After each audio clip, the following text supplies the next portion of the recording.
Last में मैं haloform के रिएक्शन के यूजेस आपको बता रहा हूँ। हेलोफॉर्म रिएक्शन का क्या यूज है वो मैं आपको बताना चाह रहा हूँ, क्योंकि उन यूजेस पर बेस्ड भी क्वेश्चन बन जाते हैं। एक क्वेश्चन तो सबसे ज्यादा यही बनता है, which compound can show haloform reaction, जो मैंने आपको बताया। दूसरा, रिएजेंट,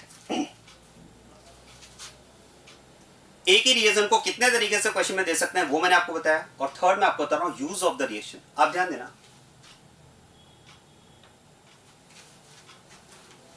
इस रिएक्शन का पहला यूज है to differentiate the compounds having CH3CHX, CH3CHOH, CH3CO unit from the other compounds. देखो, अगर कंपाउंड में CH3CHX, CH3CHOH, CH3CO with G, और G की कंडीशंस मैंने आपको बता दी, ऐसा कोई कंपाउंड अगर आपको दिया जाए तो हमें पता है वो कंपाउंड हेलोफॉर्म रिएक्शन शो करेगा। और साथ में अगर पेयर में एक दूसरा कंपाउंड को ऐसा दे दिया जाए जो हेलोफॉर्म रिएक्शन शो ना करे, अगर ऐसे दो कंपाउंड्स आपको दे दिए जाए पेयर में, in which one can show haloform reaction but other cannot, so the reaction can be used to differentiate those two compounds। कैसे, जरा ध्यान देना, मैं आपको एग्जांपल से समझाता हूं। जैसे मान लो आपको दिया है CH3OH एंड CH3CH2OH। अब एक बात तो पक्का है कि मिथाइल अल्कोहल तो हेलोफॉर्म रिएक्शन शो नहीं कर सकता, ये कंपाउंड तो हेलोफॉर्म रिएक्शन शो नहीं करेगा। क्यों नहीं करेगा, समझ में आ रहा है? अरे इसमें एक ही कार्बन है। आप सोचिए, किसी भी कंपाउंड के बारे में आप सोचिए, कम से कम दो कार्बन तो चाहिए ना, तो सिंगल कार्बन कंटेनिंग कंपाउंड तो हेलोफॉर्म रिएक्शन वैसे भी शो नहीं करेगा। हटाओ इथेनॉल, जरा अल्कोहल के बारे में सोचो, CH3CHOH, और मैंने आपसे क्या कहा, अगर यहां पर ग्रुप G के फॉर्म में H, R या PH है तो हेलोफॉर्म रिएक्शन शो करेगा। आप सोचिए, अगर यहां पर आप H ले लोगे, अगर यहां पर H ले लोगे तो हो जाएगा CH3CH2OH, ये तो कंपाउंड होगा, it will show haloform reaction, right? तो एक हेलोफॉर्म रिएक्शन इसमें से दे रहा है, एक नहीं दे रहा है, तो आप इन दोनों कंपाउंड्स को डिफरेंट, आपको अगर कहा जाए कि दो बॉटल्स हैं, एक बॉटल में मीथेनॉल है और एक बॉटल में इथेनॉल है, अब आपको पता करना है कि कौन सी बॉटल में कौन सा अल्कोहल है। कैसे करें?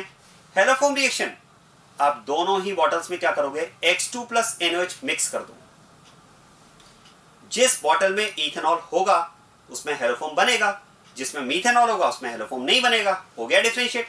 बोले कैसे डिफरेंशिएट होगा, कैसे पता चलेगा कि किसमें हेलोफॉर्म बना किसमें नहीं बना? उसके लिए आप बताओ हेलोजन क्या यूज करोगे।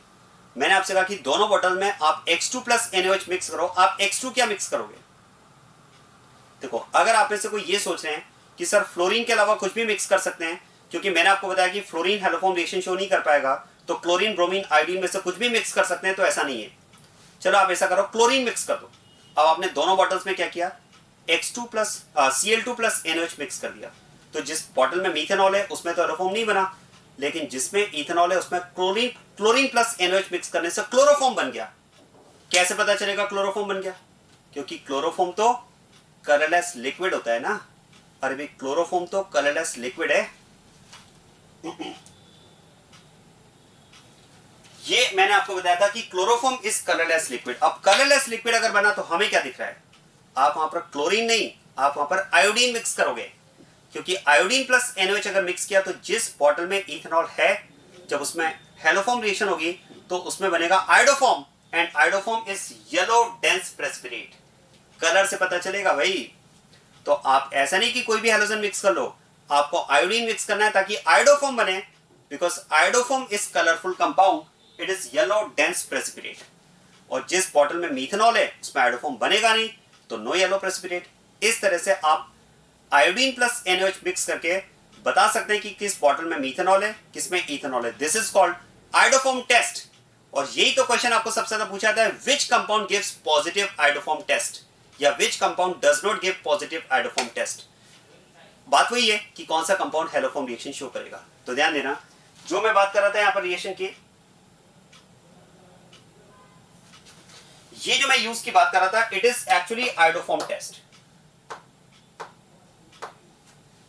ये यहां पर हम आयोडोफॉर्म टेस्ट की बात कर रहे हैं।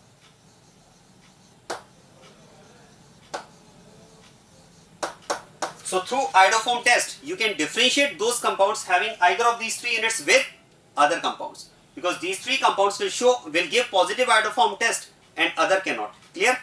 तो ये इसमें टेस्ट नेगेटिव रहेगा, यहां पर टेस्ट पॉजिटिव। जरा देखो, सेकंड, एक तो आपको दिया है पेंटेन 2 ऑन, एक आपको दिया है पेंटेन 3 ऑन। जरा बताओ किसमें आयोडोफॉर्म टेस्ट पॉजिटिव रहेगा? इसमें CH3CO, ये ना देखो CH3CO, और मैंने क्या कहा, यहां पर ग्रुप जी के फॉर्म में एच आर या पीएच, यहां पर आर है और भी अल्काइल ग्रुप ही तो है, कोई बात नहीं, एच आर या पीएच है तो जी की लिमिटेशन चेक करने की जरूरत ही नहीं है। ये कंपाउंड पॉजिटिव आयोडोफॉर्म टेस्ट देगा, इसमें टेस्ट पॉजिटिव रहेगा, लेकिन क्या मैं कह सकता हूं यहां पर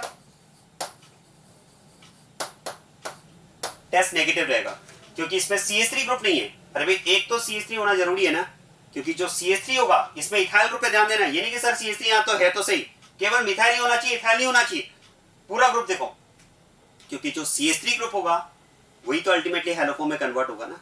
तो इसमें टेस्ट नेगेटिव, यहाँ टेस्ट पॉजिटिव आएगा, ये आयोडोफॉर्म टेस्ट नहीं देगा, ये पॉजिटिव आयोडोफॉर्म टेस्ट शो करेगा। This is one of the use of the reaction. Second use है to convert methyl ketones into acids. अगर आपको ये कंपाउंड जरा देखो, this is methyl ketone, ketone है and one of the group is methyl. क्योंकि methyl क्यों लिया है समझ में आ रहा है ना, क्योंकि CH3CO ये होगा तभी तो हम हैलोफॉर्म रिएक्शन की बात कर पाएंगे ना। तो ध्यान देना, दिस इज मिथाइल कीटोन और इसे अगर आपको एसिड में कन्वर्ट करना है, ध्यान देना, अगर आपको ये एक मिथाइल कीटोन दिया हुआ है और अगर आपको इसे RCOOH इस एसिड में कन्वर्ट करना है तो आप हैलोफॉर्म रिएक्शन का यूज कर सकते हैं। आप ध्यान देना, हालांकि देखो कीटोन को अगर एसिड में कन्वर्ट करना है तो एक तरीका ये भी हो सकता है oxidation. Ketone can be converted into acid by oxidation, लेकिन एक स्टेटमेंट आप याद करें, ओजोनोलाइसिस रिएक्शन पढ़ाते टाइम मैंने दिया था और ये बात हम आगे डिटेल में डिस्कस भी करेंगे कि oxidation of ketones is a difficult process. आप ध्यान देना, कीटोन्स का ऑक्सीडेशन जो होता है वो डिफिकल्ट होता है। तो एक तरीका तो आपके पास ये है कि आप कीटोन को एसिड में कन्वर्ट कर दें by its oxidation, but it is a difficult process and rather than using this difficult process we can have or we can use haloform reaction to easily convert this ketone into the required acid. कैसे जरा देखो, मैं यहां पर क्या करूंगा, इसकी reaction करा दूंगा NaOI के साथ में। NaOI समझ रहे हैं ना, NaOI का मतलब क्या हुआ, that is I2 plus NaOH। क्या मैं कह सकता हूं जो कीटोन, जिस स्पेसिफिक कैटेगरी ऑफ कीटोन की मैं बात कर रहा हूं, methyl ketone, it will show haloform reaction, क्योंकि CH3CO is the required in it और G के फॉर्म में यहां पर H R या PHO, it will show haloform reaction. तो क्या होगा, इसका CH3 जो होगा ये तो कन्वर्ट हो जाएगा CHI3 में और क्या मैं कह सकता हूं ये यहां पर बन जाएगा येलो प्रेसिपिटेट, और इस हैलोफॉर्म के साथ में दूसरा कंपाउंड क्या बनता है, सॉल्ट ऑफ एसिड। तो इस पार्ट से मुझे मिलेगा सॉल्ट ऑफ एसिड RCOONA। ऐसा समझ में, इनको अलग अलग कर लो भाई, ये तो प्रेसिपिटेट है, ये सॉल्ट ऑफ एसिड। क्या करना है, इस सॉल्ट ऑफ एसिड का आप एसिडिफिकेशन कर दो, एक स्ट्रॉन्ग एसिड आप इस सॉल्ट के साथ मिक्स कर दो, ये सॉल्ट, इसका अनायनिक पार्ट उस स्ट्रॉन्ग एसिड से प्रोटॉन लेकर के एसिड में कन्वर्ट हो जाएगा। So haloform reaction followed by acidification, this is acidification. ये एक तरह से हमने सॉल्ट का क्या किया है, एसिडिफिकेशन किया है, and this is haloform reaction, this is haloform reaction. So you can see haloform reaction followed by acidification is also a process to convert methyl ketone into acid, और ये process better होगा rather than directly oxidizing ketone, since oxidation of ketone is a difficult process। तो ये यहां पर reaction का second use है और इस यूज को बहुत अच्छे से आपके एनसीईआरटी में भी दिया हुआ है। आप एक बार एनसीईआरटी देखिएगा, कार्बोनाइल कंपाउंड में वो दिया हुआ है और उसमें एक एग्जांपल भी दिया हुआ है, एक मिथाइल कीटोन दिया हुआ है और उसने बताया कि इस मिथाइल कीटोन को अगर मैं एसिड में कन्वर्ट करना है तो हम हैलोफॉर्म रिएक्शन का यूज करें, ऑक्सीडेशन प्रोसेस यूज ना करें। वो एग्जांपल भी आप देखिएगा, इंपॉर्टेंट एग्जांपल है जो एनसीईआरटी में दिया हुआ है। यहां पर मैंने आपको हैलोफॉर्म रिएक्शन के यूज बताया। तो इसी के साथ में हैलोफॉर्म रिएक्शन से रिलेटेड पूरा पार्ट हमने कंप्लीट कर लिया है and it is very very important reaction, आप याद रखिएगा इसे।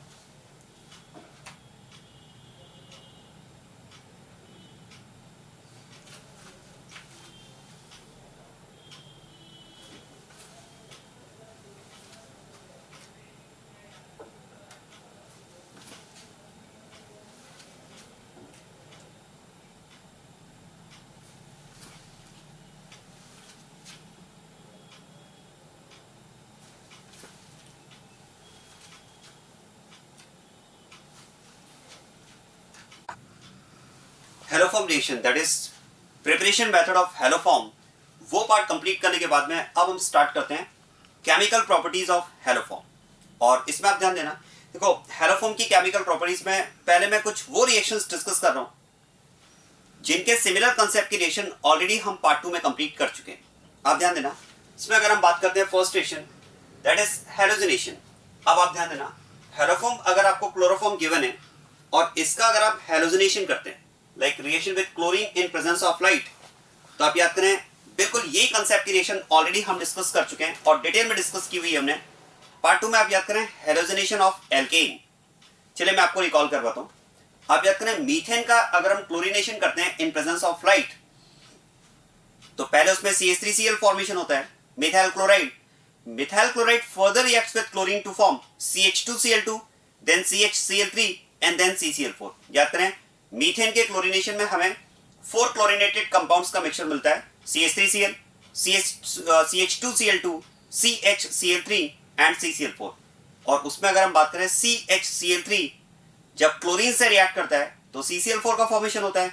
तो यहां भी तो वही स्टेप है ना, एक तरह से आप कह सकते हैं मीथेन क्लोरीनेशन का जो लास्ट वाला प्रोडक्ट बनता है वो इसी तरह से तो बनता है ना, chloroform reacts with chlorine in presence of light to form CCl4। तो बिल्कुल इसी कंसेप्ट की रिएक्शन हम डिस्कस कर चुके हैं, halogenation of alkene free radical substitution reaction. तो क्लोरोफॉर्म का जब आप क्लोरीनेशन करेंगे तो प्रोडक्ट फॉर्म होगा इसमें कार्बन टेट्राक्लोराइड। अब आप ध्यान देना, कार्बन टेट्राक्लोराइड से रिलेटेड मैं एक दो पॉइंट आपको बताता हूं। Carbon tetrachloride it's industrial name is pyrene. आप ध्यान देना, इस कंपाउंड का इंडस्ट्रियल नेम जो है वो पायरीन है। It's industrial name is pyrene. This compound is called pyrene. अब एक बार आप ध्यान देना, पायरीन की अगर हम बात करें तो ये पायरीन नेम हम CCl4 के लिए यूज क्यों कर रहे हैं, उसका रीजन मैं आपको बताता हूं। चलिए पायरीन की अगर बात की जाए तो it is related to the word pyro. Pyrene हमने लिया पायरो से, और पायरो का मतलब होता है फायर। इसका मतलब CCl4 का फायर से कुछ रिलेशन तो है।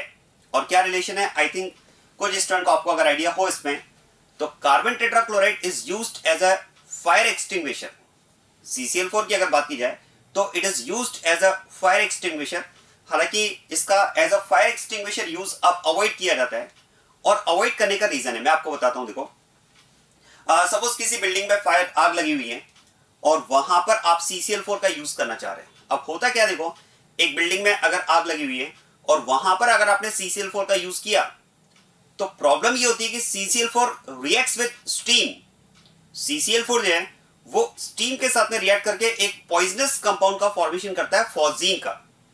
It reacts with steam to form a poisonous compound phosgene. अब होता क्या, देखो एक बिल्डिंग में अगर आग लगी हुई है और वहां पर अगर आपने कार्बन टेट्राक्लोराइड का यूज किया तो देखो जो फायर है वो तो सप्रेस हो जाएगी, जो आग है वो तो बुझ जाएगी, लेकिन हो सकता है कि फिर भी कुछ कैजुअलिटीज वहां पर हो जाएं, कुछ लोग वहां पर मर जाएं, उनकी डेथ हो जाए। और डेथ होने का रीजन होता है फॉस्जीन का फॉर्मेशन, क्योंकि phosgene is a poisonous compound. तो कई बार ऐसा होता है कि आग से तो बच गए लोग, लेकिन फिर भी कुछ लोग वहां पर डेथ हो गई उनकी, और उसका रीजन है कार्बन टेट्राक्लोराइड स्टीम के साथ में रिएक्ट करके फॉस्जीन का फॉर्मेशन करता है, and phosgene is a poisonous compound. उसकी वजह से कई बार लोगों की डेथ हो जाती है। इसीलिए कहा जाता है कि कार्बन टेट्राक्लोराइड का यूज आप उन बिल्डिंग्स में करें, वहां पर फायर को सप्रेस करने में करें जहां पर वेंटिलेशन प्रॉपर हो। क्योंकि अगर फ्रेश एयर का सर्कुलेशन प्रॉपरली वहां पर है तो कार्बन टेट्राक्लोराइड जब स्टीम के साथ में रिएक्ट करके फॉस्जीन का फॉर्मेशन करेगा, and phosgene is a poisonous compound.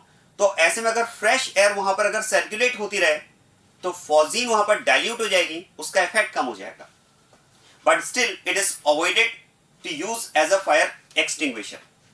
Problem मैंने आपको क्लियर कर दिया। तो ये दो पॉइंट आपको माइंड में रखने हैं, आप ध्यान देना।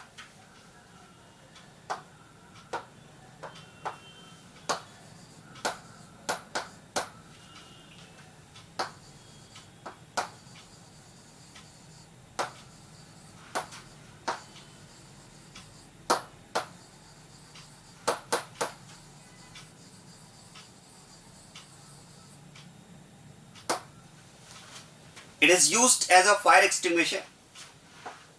And the second point is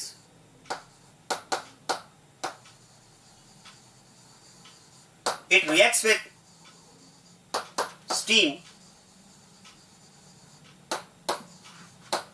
to form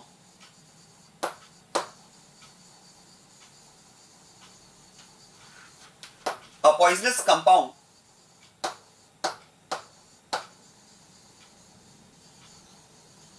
phosgene, that is COCl2। तो ये दो पॉइंट्स आप इस रिएक्शन से रिलेटेड माइंड में रखेंगे। चलिए नेक्स्ट रिएक्शन की बात करते हैं। नेक्स्ट इज डीहैलोजिनेशन, और ये रिएक्शन इंपॉर्टेंट है, इस पर बेस्ड क्वेश्चन एग्जाम में आ भी चुका है। देखो डीहैलोजिनेशन के लिए हमें क्या करना है, chloroform is to be heated with silver. आप ध्यान देना, क्लोरोफॉर्म को आप यहां पर सिल्वर के साथ में हीट कर रहे हैं, मेटल के साथ में हीट कर रहे हैं। अब एक बात ध्यान दें, chloroform is halogenated compound, it is halogen containing compound and it is to be reacted with metal. आप याद करें, हैलोजन कंटेनिंग कंपाउंड की रिएक्शन मेटल के साथ में अगर मैं बात करूं तो इस रिएक्शन को आप रिलेट कर सकते हैं वुड्स रिएक्शन से, क्योंकि वुड्स रिएक्शन में भी तो कंपाउंड आप लेते हैं halide and that is reacted with sodium. तो एल्काइल हैलाइड की रिएक्शन याद करें, आरएक्स की रिएक्शन जब आप सोडियम के साथ में करवाते हैं तो that reaction is called Wurtz reaction. जरा वहां पर आप सोचिए, जो रिएक्टेंट आप ले रहे हैं, एक तो आपने एल्काइल हैलाइड लिया, हैलोजन कंटेनिंग कंपाउंड लिया, दूसरा आप सोडियम ले रहे हैं मेटल। यहां पर भी तो यही है ना, हैलाइड और मेटल, एकदम सेम कंसेप्ट की रिएक्शन है, बिल्कुल सेम। इवन शॉर्टकट भी आप वही यूज करें जो आपने वुड्स रिएक्शन में यूज किया था। याद करें, वुड्स रिएक्शन का शॉर्टकट मैंने आपको बताया था, हैलोजन हटाओ, फ्री रेडिकल बनाओ। बिल्कुल वही शॉर्टकट आप यहां पर अप्लाई कर सकते हैं। इवन आप देखो, मैं इस रिएक्शन को आपको बिल्कुल उसी फॉर्मेट में अरेंज करके लिख कर दे रहा हूं जैसा हमने वुड्स रिएक्शन में लिखा था, एकदम आपको समझ में आ जाएगा। आप याद करो, RX ट्वाइस NaXR, NaX निकल जाता है, प्रोडक्ट बनता है RR, यही तो वुड्स रिएक्शन है ना। बिल्कुल उसी फॉर्मेट में ये रिएक्शन मैं आपको अरेंज करके बताता हूं। आप ध्यान देना, देखो क्लोरोफॉर्म की रिएक्शन आप क्लोरोफॉर्म की रिएक्शन आप सिल्वर के साथ में ले रहे हैं।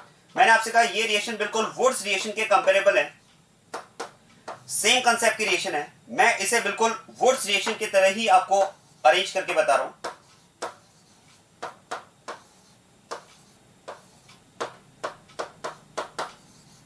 आप ध्यान देना, it is like RX NaXR, और याद करें NaX वहां पर निकलता है।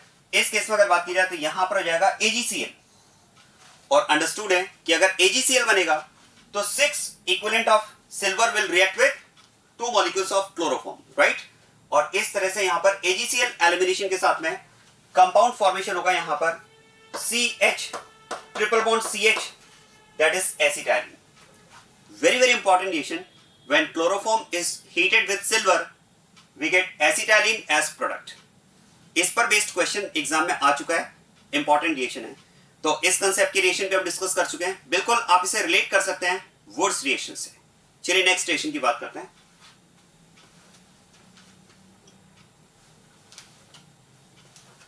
Next is nitration. देखो नाइट्रेशन रिएक्शन, ये इस रिएक्शन के सिमिलर कंसेप्ट की रिएक्शन भी हम डिस्कस कर चुके हैं। आप याद करें, नाइट्रेशन ऑफ एल्केन, जब एल्केन को हम कंसेंट्रेटेड नाइट्रिक एसिड के साथ में हीट करते हैं तो H2 एलिमिनेट होकर नाइट्रो कंपाउंड का फॉर्मेशन होता है, नाइट्रो एल्केन। बिल्कुल वैसी ही रिएक्शन है।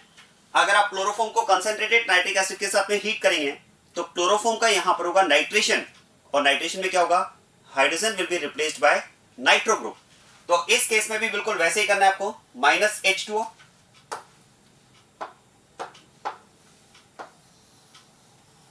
और इस -H2O के साथ में यहां पर कंपाउंड फॉर्म हो जाएगा CCl3NO2। This is nitration of chloroform. और इसमें आप ध्यान देना, यहां पर मेनली जो क्वेश्चन फ्रेम होता है वो प्रोडक्ट के नेम के बेसिस पर फ्रेम होता है। प्रोडक्ट नेम ये इंपॉर्टेंट है, आप ध्यान देना। This compound is known as chloropicrin. This compound is known as chloropicrin and this compound is also called tear gas। आप ध्यान देना, टीयर गैस या पुलिस गैस भी इसे कहा जाता है। तो ध्यान दें, this compound is also called tear gas। तो प्रोडक्ट के नेम पर बेस्ड कई बार क्वेश्चन पूछ लिया जाता है। Tear gas can be prepared by, या chloropicrin can be prepared by, या police gas can be prepared by. It is reaction between chloroform and nitric acid. तो ये जो एल्केन का नाइट्रेशन हमने डिस्कस किया था उसी के सिमिलर कंसेप्ट की रिएक्शन है, बिल्कुल वैसी रिएक्शन है। ये मैंने आपसे कहा, देखो पहले मैं कुछ वो रिएक्शन डिस्कस कर रहा हूं जिसके सिमिलर कंसेप्ट की रिएक्शन हम ऑलरेडी कंप्लीट कर चुके हैं। नेक्स्ट आप ध्यान देना, रिएक्शन विद एसीटोन। अब एसीटोन की रिएक्शन अगर आप क्लोरोफॉर्म के साथ में लेते हैं, आप याद करें हमने कार्बोनाइल कंपाउंड की न्यूक्लियोफिलिक एडिशन रिएक्शन डिस्कस की है, और उसमें एक रिएक्शन हमने डिस्कस की थी, reaction of carbonyl compound with hydrogen cyanide, जिसमें प्रोडक्ट हमें मिलता है साइनोहाइड्रीन। याद आ रहा है?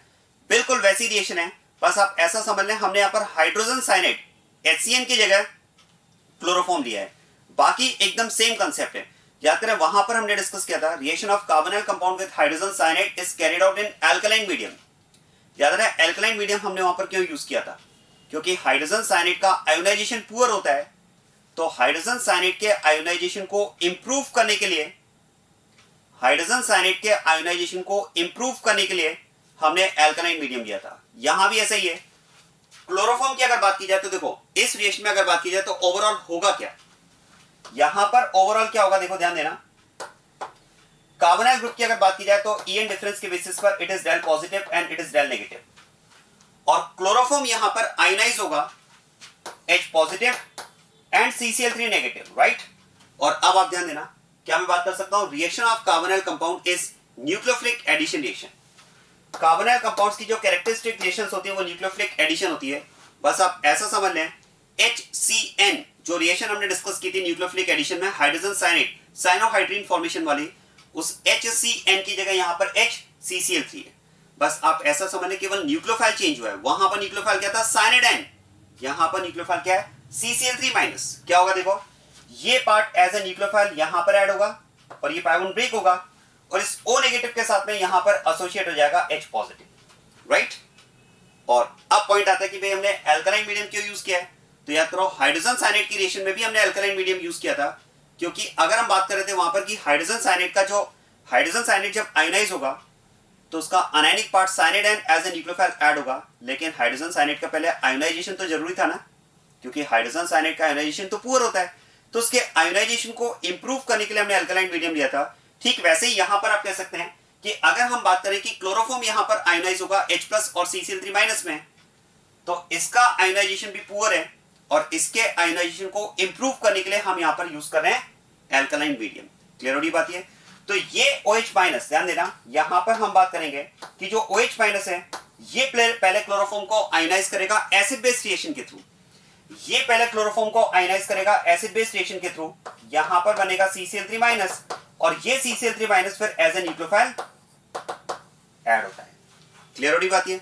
So alkaline medium has been used in the reaction to improve ionization of chloroform, like to improve hydrogen to improve ionization of hydrogen cyanide in formation of cyanohydrine। बिल्कुल वैसे ही process है। अब देखो इस केस में प्रोडक्ट की अगर बात की जाए तो प्रोडक्ट क्या बनेगा, कार्बोनाइल ग्रुप के कार्बन पर देखो न्यूक्लियोफिलिक पार्ट ऐड होगा एंड दैट इज CCl3, और O नेगेटिव के साथ में एसोसिएट हो जाएगा H पॉजिटिव, यही है ना। और ध्यान देना, ये जो यहां पर कंपाउंड बना, इस कंपाउंड का एक स्पेसिफिक नेम है जो आपको याद रखना है, very important. This compound is non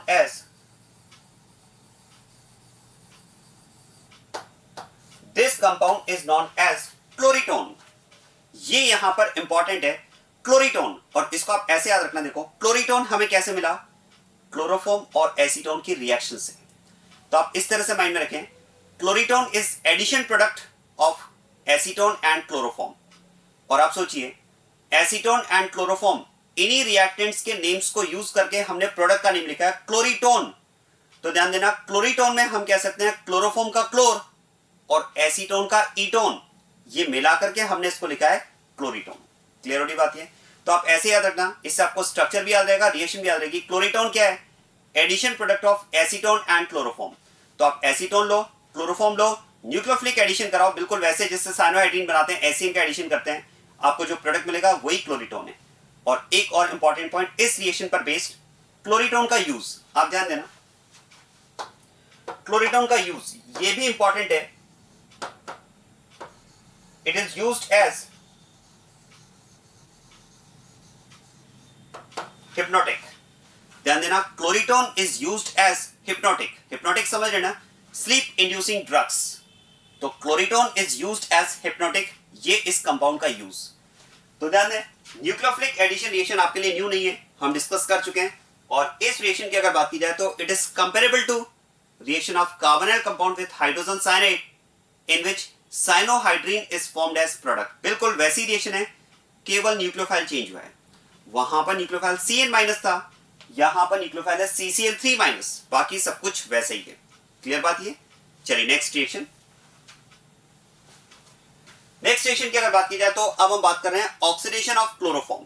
आप ध्यान दीजिएगा, इससे रिलेटेड एक पॉइंट जो शायद आपको आइडिया हो।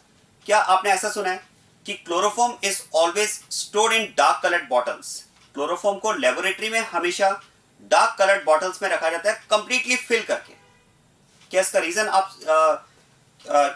आप जानते हैं कि क्लोरोफॉर्म को लेबोरेटरी में डार्क कलर्ड बॉटल्स में कंप्लीटली फिल करके क्यों रखा जाता है? मैं आपको बताता हूं। देखो एक्चुअली होता क्या, देखो अगर क्लोरोफॉर्म एयर ऑक्सीजन के कांटेक्ट में आ जाए, ध्यान देना, क्लोरोफॉर्म अगर एयर ऑक्सीजन के कांटेक्ट में आ जाए तो लाइट की प्रेजेंस में एयर ऑक्सीजन के साथ में रिएक्ट करके क्लोरोफॉर्म का ऑक्सीडेशन हो जाता है। ध्यान देना, chloroform if it comes into contact with air oxygen in presence of light, it gets oxidized. Oxidation of chloroform takes place in presence of light when it comes into contact with air oxygen. आप ध्यान देना, chloroform अगर light की presence में air oxygen के contact में आ जाए तो इसका ऑक्सीडेशन होता है। अब ऑक्सीडेशन में प्रोडक्ट क्या बनेगा, जरा इस बात को समझते हैं। देखो ऑक्सीडेशन का मतलब क्या मैं कह सकता हूं, एडिशन ऑफ ऑक्सीजन, बस यही होगा यहां पर। इस केस में क्या होगा, देखो ऑक्सीजन यहां पर ऐड हो जाएगा। मैं इसे बैलेंस करने के लिए लिख रहा हूं हाफ ऑफ O2, और जब ऑक्सीजन यहां पर ऐड होगा तो देखो ऑक्सीजन ऐड होने के साथ में यहां पर कंपाउंड बनेगा ये, this is OH and Cl, right. और अब आप ध्यान देना, देखो ये जो कंपाउंड बना है यहां पर, this compound is unstable, this compound is unstable. ये अनस्टेबल क्यों, जरा इसका रीजन मैं आपको क्लियर करता हूं। देखो जैसे ही इस कंपाउंड का फॉर्मेशन होगा, Cl यहां पर इलेक्ट्रॉन विड्रॉ करके लीव करना स्टार्ट कर देगा। अब एक बात ध्यान देना, मैंने आपसे कहा कि जैसे ही इस कंपाउंड का फॉर्मेशन होगा, इस कंपाउंड से इटसेल्फ क्लोरीन लीव करना स्टार्ट कर देगा।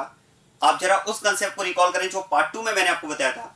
किसी भी मॉलिक्यूल से अगर एटम से अगर कोई ग्रुप लीव करता है, अगर कार्बन से कोई ग्रुप लीव करना चाह रहा है तो कार्बन उस ग्रुप को तभी जाने देगा, उस लीविंग ग्रुप को तब जाने देगा जब उस कार्बन के पास अपना लॉस बैलेंस करने के लिए कोई सोर्स अवेलेबल हो। तो क्वेश्चन है, क्लोरीन अगर यहां से लीव करेगा तो क्या कार्बन के पास अपना लॉस बैलेंस करने के लिए कोई सोर्स अवेलेबल है क्या? यस। आप ध्यान देना, ये अगर यहां से इलेक्ट्रॉन लेगा तो कार्बन, क्वेश्चन है कार्बन का लॉस बैलेंस होगा ऑक्सीजन से।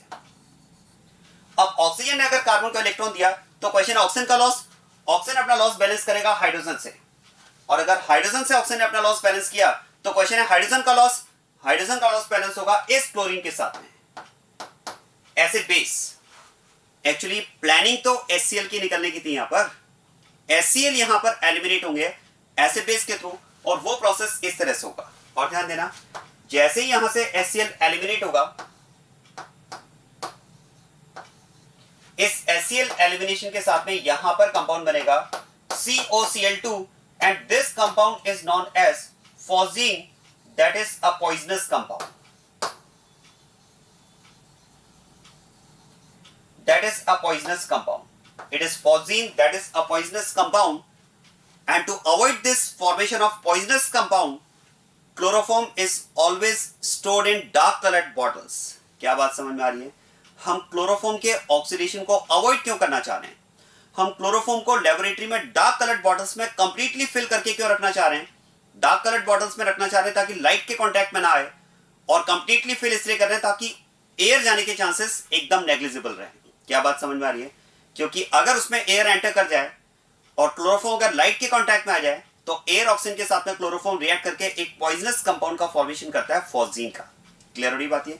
इवन आप देखो, इवन हमने कहा भी हम प्रिकॉशनरी क्लोरोफॉर्म को डार्क कलर्ड बॉटल्स में रखते हैं कंप्लीटली फिल करके। इवन इसमें एक प्रिकॉशन और हम लेते हैं, 1% ethanol is also mixed in chloroform. हम क्लोरोफॉर्म में 1% इथेनॉल भी मिक्स कर देते हैं। क्वेश्चन है इथेनॉल मिक्स करने का क्या पर्पस है? आप ध्यान देना, देखो इथेनॉल मिक्स करने का पर्पस है कि इथेनॉल जब आप उसमें ऐड करते हैं तो क्लोरोफॉर्म की सरफेस को इथेनॉल कवर कर लेता है। मतलब इथेनॉल जो रहेगा वो टॉप पर रहेगा, क्लोरोफॉर्म की सरफेस को कवर कर लेगा। अब आप सोचिए, अगर इथेनॉल ने क्लोरोफॉर्म की सरफेस को कवर कर लिया तो क्लोरोफॉर्म के एयर ऑक्सीजन के कांटेक्ट में आने के चांसेस और भी कम हो जाएंगे। तो ऑक्सीडेशन की पॉसिबिलिटी और कम हो जाएगी। और इवन आप देखो, मान लेते हैं हमने इथेनॉल मिक्स किया, फिर भी अगर क्लोरोफॉर्म का ऑक्सीडेशन होता है, फिर भी अगर फॉस्फीन का फॉर्मेशन होता है, तो जो इथेनॉल हमने मिक्स किया है, that ethanol will react with phosphine to convert into a non poisonous compound. मेरा पॉइंट समझना कि हमने अगर इथेनॉल मिक्स किया है तो दो फायदे हैं उसके, दो पर्पस हैं। एक तो इथेनॉल क्या होगा, क्लोरोफॉर्म सरफेस को कवर कर लेगा ताकि एयर ऑक्सीजन के कांटेक्ट में आने के चांसेस क्लोरोफॉर्म के और भी कम हो जाएं। और फिर भी अगर एयर ऑक्सीजन के कांटेक्ट में क्लोरोफॉर्म आ जाए और उसका ऑक्सीडेशन होकर फॉस्फीन का फॉर्मेशन हो जाए, तो जो इथेनॉल हमने मिक्स किया है वो इस फॉस्फीन के साथ में रिएक्ट करके इसे एक नॉन पॉइजनस कंपाउंड में कन्वर्ट कर देगा। कैसे, आप ध्यान देना। इनकेस अगर फिर भी अगर फॉस्फीन का फॉर्मेशन होता है, तो जो इथेनॉल में मिक्स करने की बात कर रहा हूं, this ethanol will react with phosphine. अब आप मुझे बता सकते हैं इथेनॉल की फॉस्फीन के साथ में जो रिएक्शन होगी, इस रिएक्शन का टाइप क्या होगा, किस टाइप की रिएक्शन शो करेगा। सोचिए, फॉस्फीन के साथ में इथेनॉल की रिएक्शन का टाइप क्या होगा। देखो, एक बात तो पक्का है कि C double bond O multiple bond is present between different electronegative atoms, so it will show nucleophilic reaction. अब न्यूक्लियोफिलिक में भी हमारे पास कैटेगरीज हैं, SNA reaction, SNAR reaction, SN1, SN2। तो क्या मैं कह सकता हूं, SNAR की अगर बात की जाए तो वो तो nucleophilic substitution on arene, benzene ring पर SNAR होता है, तो उसको तो हटाओ, बेंजीन रिंग तो यहाँ पर है नहीं। अब बचता है SNA, SN1, SN2। क्या याद आ रहा है? Yes, SNA reaction. याद करो, COCl। COCl is like RCOCl and RCOCl is acid derivative। और याद करो, acid and acid derivatives show SNA reaction. बस SNA रिएक्शन का कांसेप्ट आपको यहां पर अप्लाई करना है। और अगर मैं SNA रिएक्शन का कांसेप्ट यहां पर अप्लाई करता हूं तो क्या होगा, देखो, alcohol as a nucleophile, alcohol as a nucleophile क्या करेगा, अटैक करेगा, ओपन करेगा, क्लोज करेगा, लीव करेगा, प्रोडक्ट बनाएगा। जय हिंद। और याद करें, एल्कोहल जब भी एज ए न्यूक्लियोफाइल अटैक करता है, complete molecule as a nucleophile add होता है और ऐड होने के बाद में H+ रिलीज करता है। तो इस तरह से attack, open, close and leave. और क्या मैं कह सकता हूं, ये प्रोसेस 2 टाइम्स होगा, क्योंकि यहां भी तो Cl अवेलेबल है ना। सो 2 molecules of alcohol will react with phosphine. और अब क्या होगा, देखो, एल्कोहल जब एज ए न्यूक्लियोफाइल ऐड होगा तो क्या मैं कह सकता हूं, ऐड होने के बाद में H+ रिलीज करेगा। और वो H+ कहां जाएगा, लीव करने वाले Cl- के साथ, मतलब यहां पर एलिमिनेट होगा, यहां पर सेपरेशन होगा -2 HCl का। और इस केस में कंपाउंड बनेगा, दिस इज OC2H5, क्योंकि एल्कोहल ऐड होने के बाद में H+ इसने रिलीज कर दिया। और इसी तरह से इसके करस्पॉन्डिंग भी OC2H5। और अब आप ध्यान देना, देखो, इस कंपाउंड को कंडेंस्ड फॉर्म में कैसे लिखा जा सकता है, C2H5 twice, it is C2H5 twice, it is C2H5 twice and it is CO3। ध्यान देना, this compound can be called diethyl carbonate, this compound can be called diethyl carbonate। और डाइइथाइल कार्बोनेट की अगर बात की जाए तो it is a non poisonous compound, it is a non poisonous compound. Diethyl carbonate is a non poisonous compound. तो क्या purpose मैंने आपको बताया इथेनॉल का, 2 पर्पस हैं। एक तो इथेनॉल जब आप ऐड करते हैं तो वो क्लोरोफॉर्म की सरफेस पर रहेगा, टॉप पर रहेगा, तो सरफेस को कवर कर लेगा। और सरफेस अगर कवर हो जाती है तो एयर ऑक्सीजन के कांटेक्ट में क्लोरोफॉर्म के आने के चांसेस और भी कम हो जाएंगे। तो जो ऑक्सीडेशन की रेट है उसको रिटार्ड कर देगा, डिक्रीज कर देगा। सेकंड, इनकेस फिर भी अगर क्लोरोफॉर्म का ऑक्सीडेशन होता है और फॉस्फीन का अगर फॉर्मेशन होता है, तो ethanol will react with phosphine to convert it into a non poisonous compound, that is diethyl carbonate. तो इस तरह से यहां पर ये SNA रिएक्शन के थ्रू यहां पर ये से एक नॉन पॉइजनस कंपाउंड में कन्वर्ट कर देगा। क्लियर होगी बात ये? तो ध्यान देना, ये पॉइंट हम इसमें ऐड कर सकते हैं। Chloroform is always filled in dark coloured bottles. 1% ethanol is mixed in chloroform. It reduces possibility of oxidation of chloroform. It is by covering surface of chloroform. And if still chloroform gets oxidized to form phosgene, ethanol reacts with phosgene to convert it into a non-poisonous compound, that is diethyl carbonate। आया समझ में? तो ये यहाँ पर chloroform के oxidation की हमने बात की है। और ये रीजन है कि क्लोरोफॉर्म को लेबोरेटरी में हमेशा डार्क कलर्ड बॉटल्स में कंप्लीटली फिल करके रखा जाता है, राइट। अब आप ध्यान देना, देखो क्योंकि हम बात करें कि oxidised chloroform is dangerous, oxidized chloroform is dangerous because oxidized chloroform, that means there may be presence of phosgene, poisonous compound। इसलिए हम क्या करते हैं, देखो क्लोरोफॉर्म का जब भी यूज किया जाता है इसका प्योरिटी टेस्ट करते हैं, और इसके प्योरिटी टेस्ट के लिए दो टेस्ट हमारे पास हैं। आप ध्यान देना, एक तो हम बात करते हैं लिटमस टेस्ट। देखो लिटमस टेस्ट की अगर बात की जाए और अगर क्लोरोफॉर्म प्योर है, मतलब अनऑक्सीडाइज्ड क्लोरोफॉर्म अगर है, तो लिटमस टेस्ट की अगर हम बात करें तो इट विल बी नेगेटिव, ये टेस्ट नेगेटिव रहेगा।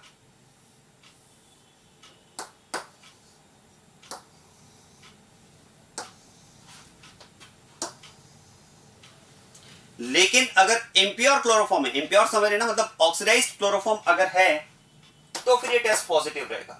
और ध्यान देना, इस पर टेस्ट पॉजिटिव क्या रहेगा, लिटमस टेस्ट पॉजिटिव रहेगा। और यहां पर लिटमस टेस्ट पॉजिटिव में हम बात करते हैं confirmation of acid, confirmation of acid. अब आप बताएं लिटमस टेस्ट में एसिड का कंफर्मेशन कैसे होता है। अगर मैं एसिड की बात करूं तो that will turn litmus, blue litmus into red. बस ऐसा ही चेंज आपको यहां पर मिलेगा।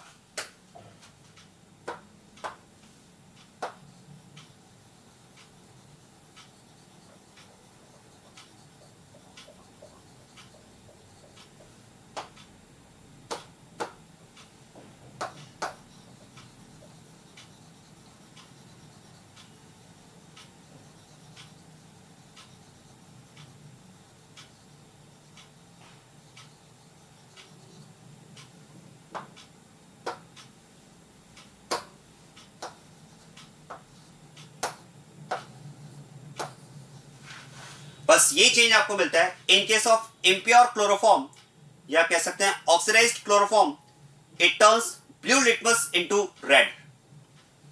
और सेकंड अगर बात की जाए तो एक्वस एजेनोथ्री टेस्ट। देखो अगर प्योर क्लोरोफॉर्म है तो टेस्ट नेगेटिव रहेगा, लेकिन अगर इम्प्योर क्लोरोफॉर्म है तो इस केस में we get white precipitate.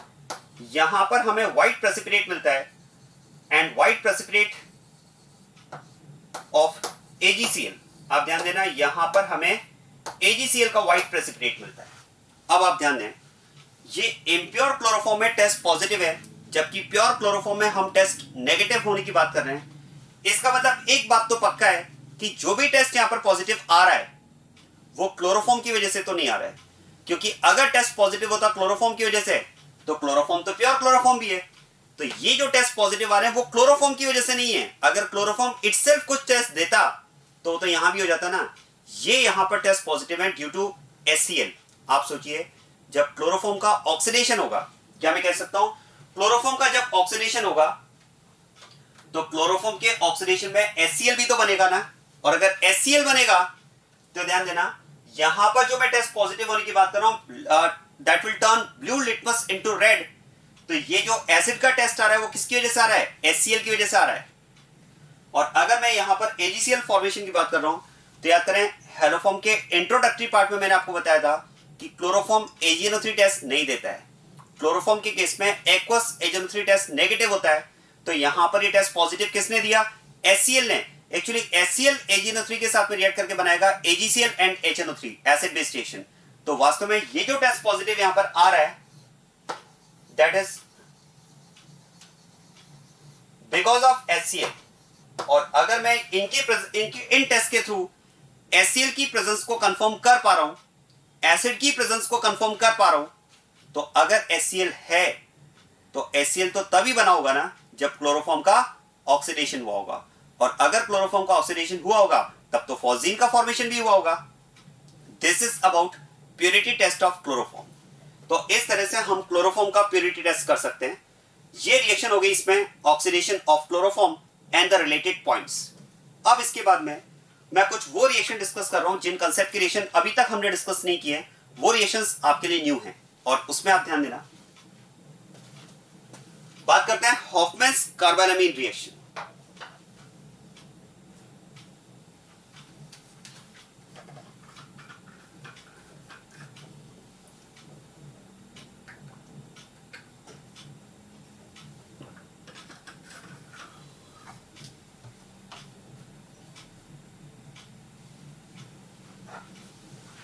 हॉफमैन्स carbylamine reaction name reaction है और बहुत ही इंपॉर्टेंट रिएक्शन है, नीट पॉइंट ऑफ व्यू से भी और बोर्ड्स पॉइंट ऑफ व्यू से भी। ध्यान देना, बोर्ड में भी इस रिएक्शन पर बेस्ड क्वेश्चंस पूछे गए, काफी इंपॉर्टेंट रिएक्शन, आप ध्यान देना।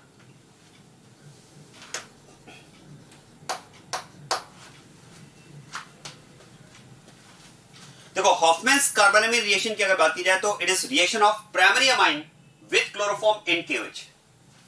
1 डिग्री अमाइन के रिएक्शन हम करवाते हैं क्लोरोफॉर्म के साथ में KOH की प्रेजेंस में, मतलब एल्कलाइन मीडियम में, and this reaction results in formation of the compound isocyanate.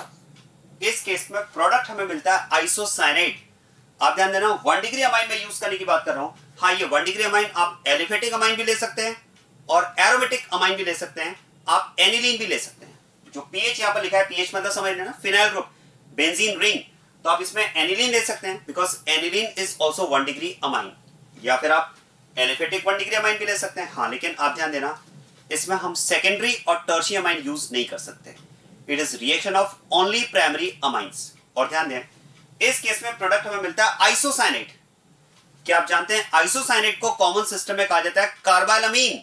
कैसे, आप देखो, RNC की अगर बात की जाए तो RNC को आप कॉमन सिस्टम में लिख सकते हैं एल्काइल आइसोसाइनेट, या फिर इसे आप लिख सकते हैं एल्काइल कार्बालामीन। और अगर पीएच है तो आप लिख सकते हैं फिनाइल आइसोसाइनेट या फिनाइल कार्बालामीन। आप ध्यान देना, this compound is named as phenyl or alkyl, whatever is the group present in compound phenyl or alkyl carbylamine. Phenyl or alkyl carbylamine. और ध्यान देना, this compound is known as carbylamine compound, that's why the reaction is named as Hofmann's carbylamine reaction. आप ध्यान देना, इस तरह से आप याद रखिएगा, इस रिएक्शन का जो नेम है वो प्रोडक्ट बेस्ड है। Product is carbylamine because isocyanate is known as carbylamine. आप ध्यान देना, इस रिएक्शन का एक नेम और भी है, the reaction is also known as isocyanate test. The reaction is also called isocyanate test because the compound formed in the reaction, that is isocyanate, has a specific smell. This compound has a specific smell. इस compound की एक specific smell होती है, इसीलिए इस smell के basis पर हम इस रिएक्शन का यूज करते हैं प्राइमरी अमाइंस के आइडेंटिफिकेशन के लिए, and that's why this reaction is also called isocyanate test, that is used for primary amines। क्या मेरा पॉइंट समझ में आ रहा है? देखो, आप ध्यान देना, इस रिएक्शन के दो नेम्स हैं। इस रिएक्शन के दो नेम्स हैं, एक तो हॉफमैन कार्बालामीन रिएक्शन और एक आइसोसाइनेट टेस्ट। दोनों ही नेम्स प्रोडक्ट बेस्ड हैं। Hofmann carbylamine reaction, product is carbylamine. Isocyanate test because the compound formed, that is isocyanate, has a specific smell, so the reaction can be used as a test for primary amines। लेकिन आप ध्यान देना, test for primary amines only, not secondary and tertiary, because this is the reaction of 1 degree amines only, not secondary and tertiary amines। अब secondary and tertiary amines क्यों नहीं, वो आपको mechanism से क्लियर हो जाएगा। तो ये तो बात होगी इसमें नेट रिएक्शन से रिलेटेड। अब मैं आपको बताता हूँ आइसोसाइनेट बनेगा कैसे, इसका मैकेनिज्म। आप ध्यान देना, देखो, क्लोरोफॉर्म हम यहाँ पर ले रहे हैं और मीडियम एल्कलाइन है। अगर आप क्लोरोफॉर्म ले रहे हैं और एल्कलाइन मीडियम ले रहे हैं तो फिर तो इसमें सबसे पहले होगा एसिड बेस, क्योंकि एल्कलाइन मीडियम में हम बात कर सकते हैं chloroform will release proton. Chloroform के पास एसिडिक हाइड्रोजन प्रेजेंट है। आप ध्यान देना, chloroform is having acidic hydrogen, this hydrogen of chloroform is acidic, and acidic nature of this hydrogen can be explained bye stability of its conjugate base. जरा सोचिए, अगर हम इसका कॉन्जुगेट बेस बनाएं, H+ को रिमूव करो तो इसके करस्पॉन्डिंग कॉन्जुगेट बेस बनेगा CCl3 नेगेटिव। CCl3 नेगेटिव, अब जरा आप सोचिए, CCl3 नेगेटिव की अगर बात की जाए तो that will be stabilised by back bonding. पढ़ा है आपने CCl3 माइनस में बैक बॉन्डिंग कंपैरिजन बताया जाता है CF3 माइनस और CCl3 माइनस का। CCl3 माइनस में हमें बैक बॉन्डिंग मिलती है, CF3 माइनस में नहीं मिलती है। ऐसा बहुत इंपॉर्टेंट कंपैरिजन करके आपको इनऑर्गेनिक में पढ़ाया जाता है। तो इसका जो कॉन्जुगेट बेस होगा CCl3 minus, that will be stabilised by back bonding. और कॉन्जुगेट बेस अगर स्टेबल है तो याद करो, हमने GOC1 में डिस्कस किया है, acidic strength is directly proportional to stability of conjugate base. तो यहां पर एसिड बेस होगा और इस एसिड बेस में क्या होगा, देखो, OH minus as a base, OH minus as a base इस एसिडिक हाइड्रोजन को यहां पर एब्स्ट्रैक्ट करेगा और यहां पर फॉर्मेशन होगा CCl3 माइनस का, यहां पर फॉर्मेशन हो जाएगा CCl3 माइनस का। अब आप ध्यान देना, देखो जब इस CCl3 माइनस का फॉर्मेशन होता है तो एक पॉसिबिलिटी तो ये होती है कि ये CCl3 माइनस बना और रिएक्शन में कंज्यूम हो जाए, मतलब ये रिएक्शन में पार्टिसिपेट कर जाए।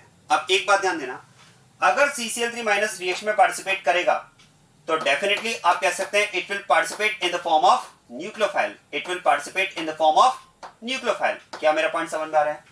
जैसे ही CCl3 माइनस बना तो एक पॉसिबिलिटी तो ये कि ये एज ए न्यूक्लियोफाइल रिएक्शन में पार्टिसिपेट कर जाए। मैं आपको इसका एग्जांपल बताता हूं।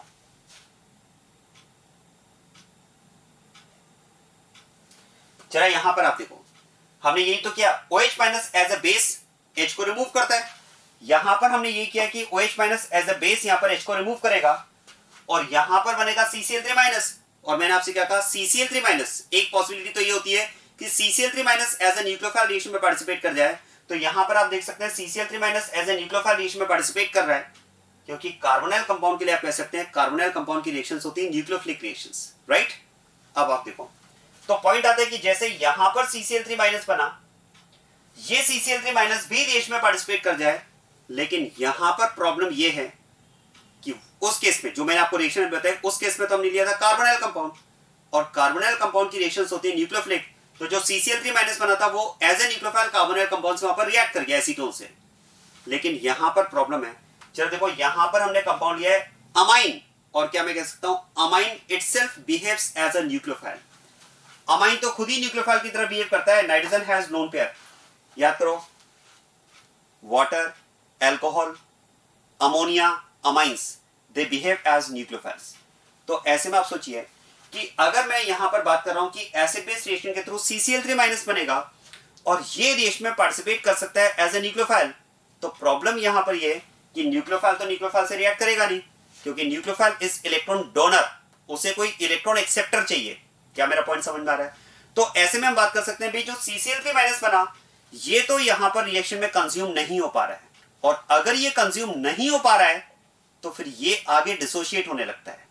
ये अगर कंज्यूम नहीं हुआ तो धीरे धीरे फिर ये रिएक्शन में डिसोशिएट होने लगेगा, और डिसोशिएट कैसे होगा, देखो यहां से Cl लीव करना स्टार्ट कर देगा, क्योंकि कार्बन इलेक्ट्रॉन डेंस है, और कार्बन पर अगर ये इलेक्ट्रॉन डेंसिटी मेंटेन रही तो Cl is a leaving group, ये यहां से लीव करना स्टार्ट कर देगा। और देखो Cl अगर यहां से लीव किया तो ये लीव कर जाएगा Cl माइनस के फॉर्म में, और जैसे ही यहां से Cl लीव करेगा ये कन्वर्ट हो जाएगा डाइक्लोरोकार्बीन में।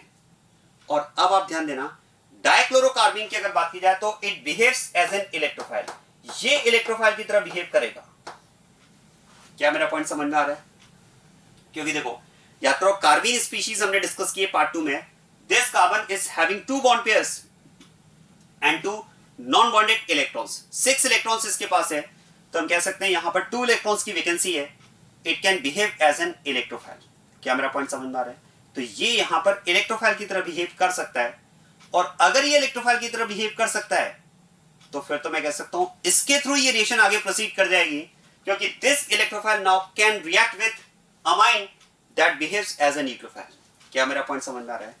अल्टीमेटली आप ध्यान देना, आप ऐसा बोल सकते हैं कि क्लोरोफॉर्म एल्कलाइन मीडियम में क्लोरोफॉर्म 2 स्पीशीज के साथ में इक्विलिब्रियम में रहेगा, CCl3 माइनस एंड डाइक्लोरोकार्बीन।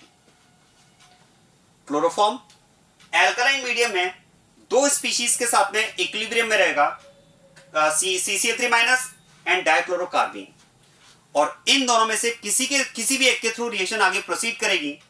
डिपेंड करेगा कि जो ऑर्गेनिक सबस्ट्रेट, जो कंपाउंड हमने रिएक्शन में यूज किया है, ध्यान देना, डिपेंड करेगा जो कंपाउंड हमने रिएक्शन में यूज किया है, क्लोरोफॉर्म के अलावा दूसरा कंपाउंड जो हमने, दूसरा सेकंड रिएक्टेंट जो हमने यूज किया है, वो किसके साथ में रिएक्ट कर रहा है। If the second reactant other than chloroform used in the reaction can react with nucleophile, अगर वो न्यूक्लियोफाइल के साथ में रिएक्ट कर सकता है तो CCl3 माइनस रिएक्शन में पार्टिसिपेट करेगा, और अगर वो रिएक्टेंट इलेक्ट्रोफाइल के साथ में रिएक्ट करता है तो फिर रिएक्शन CCl2 के थ्रू आगे प्रोसीड करेगी। अब बताओ यहां पर किसके थ्रू प्रोसीड करेगी? आंसर है CCl2 के through, because the second reactant, the reactant other than chloroform used in the reaction itself behaves as a nucleophile, amine। तो ये अगर न्यूक्लियोफाइल की तरह बिहेव करता है तो फिर ये रिएक्ट करेगा इलेक्ट्रोफाइल से, और इस इक्विलिब्रियम में इलेक्ट्रोफाइल कौन है? डाइक्लोरोकार्बीन। जबकि आप देखो यहां पर अगर बात की जाए तो इसमें भी आप देखो, अगर हमने अल्कलाइन मीडियम लिया है तो यहां पर भी CCl3- और डाइक्लोरोकार्बीन में दोनों की प्रेजेंस की बात करूंगा, लेकिन यहां पर रिएक्शन किसके थ्रू आगे बढ़ेगी? तो इस पर हमने सेकंड रिएक्टेंट लिया है कार्बोनिल कंपाउंड, और कार्बोनिल कंपाउंड किससे रिएक्ट करता है? न्यूक्लियोफाइल से, क्योंकि कार्बोनिल कंपाउंड की रिएक्शंस न्यूक्लियोफिलिक होती है, तो CCl3- के थ्रू रिएक्शन आगे बढ़ेगी। जबकि इस रिएक्शन की अगर बात की जाए तो यहां पर रिएक्शन आगे बढ़ेगी किसके थ्रू? डाइक्लोरोकार्बीन के थ्रू। कैसे, जरा आप देखो, amine will react with dichlorocarbene, and in this reaction amine will behave as a nucleophile. Amine will behave as a nucleophile and dichlorocarbene will behave as an electrophile. क्या point समझ में आ रहा है? क्या होगा देखो, ये एज ए न्यूक्लियोफाइल अपना लोन पेयर डोनेट करेगा, और कार्बन जिसके पास वैकेंसी है as an electrophile electron accept करके इन दोनों के बीच में बॉन्ड फॉर्मेशन होगा। अब आप सोचिए, यहां पर इलेक्ट्रॉन डोनर न्यूट्रल नाइट्रोजन है, जब ये अपना इलेक्ट्रॉन डोनेट करेगा तो बनेगा पॉजिटिव, और जो इलेक्ट्रॉन एक्सेप्टर है वो भी न्यूट्रल है कार्बन, ये जब इलेक्ट्रॉन एक्सेप्ट करेगा तो बनेगा नेगेटिव।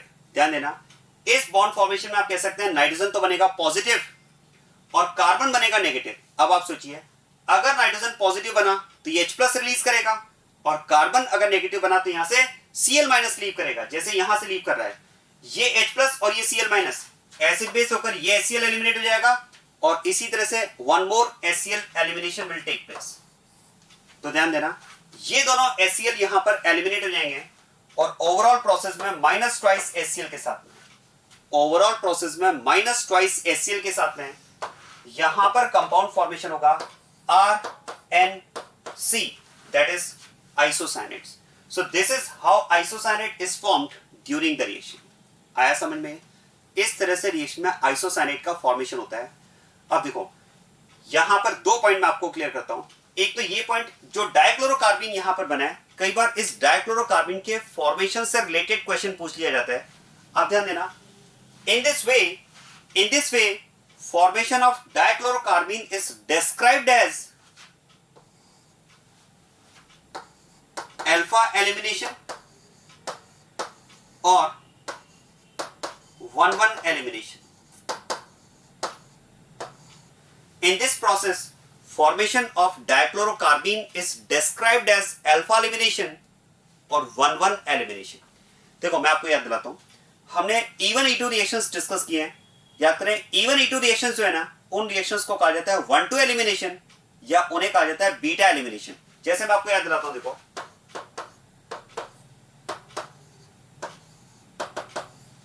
ऐसा हमने डिस्कस किया था, देखो कि जैसे हेराइड, यहां पर हम ऐसा करते हैं, कंपाउंड ले लेते हैं हेराइड। अब इसमें आप याद करें, ऐसा हमने डिस्कस किया E2 रिएक्शन में halogen as a leaving group leave करता है और बेस इस बीटा हाइड्रोजन को रिमूव करता है। ये था ना E2 एलिमिनेशन, क्योंकि देखो फंक्शनल ग्रुप जिस कार्बन से बॉन्डेड है वो alpha, next carbon is beta, तो यहां पर जो H प्रेजेंट है वो बीटा है। ये E2 रिएक्शन है। अब याद करें, इस E2 रिएक्शन की अगर बात की जाए तो E2 रिएक्शन को हम कहते हैं बीटा एलिमिनेशन। ध्यान देना, this E2 reaction is called beta elimination. जो कह रहे हैं इसे बीटा एलिमिनेशन, समझ में आ रहा है? Because there is removal of beta hydrogen by base. यहां पर बेस ने कौन से हाइड्रोजन को रिमूव किया है? बीटा हाइड्रोजन को। जबकि आप देखो, इस केस में आप कह सकते हैं फंक्शनल ग्रुप जिस कार्बन से बॉन्डेड है वो अल्फा कार्बन, और अल्फा कार्बन से ही H यहां से रिमूव हो रहा है। तो यहां पर कौन सा हाइड्रोजन रिमूव हो रहा है? Alpha hydrogen. There is removal of alpha hydrogen by base. जबकि यहां पर आप कह सकते हैं there is removal of beta hydrogen by base. Removal of beta hydrogen, this reaction is called beta elimination. Removal of alpha hydrogen, this elimination process is called alpha elimination. एक point देखो, X जिस carbon से bonded है वो 1, adjacent carbon 2, तो यहां पर overall HX का एलिमिनेशन हुआ, X का 1 से और H का 2 से, इसलिए इसको हम बोलते हैं 1,2 एलिमिनेशन। इसे हम बोलते हैं 1,2 एलिमिनेशन। इसे हम कहेंगे 1,2 एलिमिनेशन। जबकि आप देखो, यहां पर Cl जिस कार्बन से गया वो 1 और उसी से H गया, फर्स्ट कार्बन से Cl गया और सेम कार्बन से H गया, तो इसलिए हमने इसको लिखा 1,1 elimination. So very very important point, formation of डाइक्लोरोकार्बीन from chloroform. formation of dichlorocarbene from chloroform is an example of alpha elimination or 1,1 elimination, while E2 reaction is an example of beta elimination or 1,2 elimination. Clear हो गई बात ये? तो ये कुछ comparative point यहाँ पर important है. तो इस रिएक्शन में आप कह सकते हैं पहले डाइक्लोरोकार्बन का फॉर्मेशन होगा bye 1,1 elimination or alpha elimination, and that dichlorocarbene as an electrophile will react with 1 degree amine used in the reaction. It can be alkyl group or it can be phenyl group also. और उसी के corresponding यहाँ पर या तो phenyl isocyanate बनेगा या फिर alkyl isocyanate बनेगा. एक पॉइंट तो ये. सेकंड पॉइंट मैंने कहा this reaction can be used as a test for 1 degree amines only, not secondary and tertiary. इसका यूज आप ओनली प्राइमरी अमाइंस के लिए कर पाएंगे, सेकेंडरी और टर्शियरी अमाइंस के आइडेंटिफिकेशन के लिए नहीं. आप सोचिए ये आइसोसाइनेट कब बनेगा? जब 2 HCl मॉलिक्यूल एलिमिनेट होंगे तभी तो बनेगा ना. और ये दोनों HCl एलिमिनेट हो उसके लिए क्या मैं कह सकता हूं हमें अमाइन कैसा लेना होगा जिसमें 2 एक्टिव हाइड्रोजन प्रेजेंट हो. 2 हाइड्रोजन होंगे तभी तो दोनों Cl जाएंगे ना. अब आप सोचिए अगर आप इसकी जगह सेकेंडरी अमाइन लोगे तो यहां पर एक H की जगह R आ जाएगा, और अगर R आएगा तो नो एसिड बेस. और अगर आप टर्शियरी अमाइन लोगे तो दोनों H की जगह यहां पर R आ जाएगा, और दोनों R हो गए तब तो there will be no acid base station at all. तो फिर रिएक्शन ही नहीं हो पाएगी. आ रही बात समझ में? तो ये दोनों Cl जाएं इसके लिए 2 एसिडिक हाइड्रोजन चाहिए, और 2 हाइड्रोजन नाइट्रोजन पर अगर अटैच्ड हो तो ये तो 1 डिग्री अमाइन में ही हो सकता है. सेकेंडरी में केवल एक ही हाइड्रोजन होगा और टर्शियरी में तो हाइड्रोजन ही नहीं होगा नाइट्रोजन से अटैच्ड. तो उस केस में तो फिर रिएक्शन ही नहीं हो पाएगी. इसलिए हम बात करते हैं this reaction is shown by only 1 degree amine. So it can be used as a test for primary amines only, not secondary and tertiary amine. Very very important reaction. This reaction is known as Hofmann-carbonamine reaction or Hofmann-isocyanate test. Clear बात ये? तो ये reaction आप याद रखिएगा, boards point of view से भी important है और नीट पॉइंट ऑफ व्यू से भी इंपॉर्टेंट है.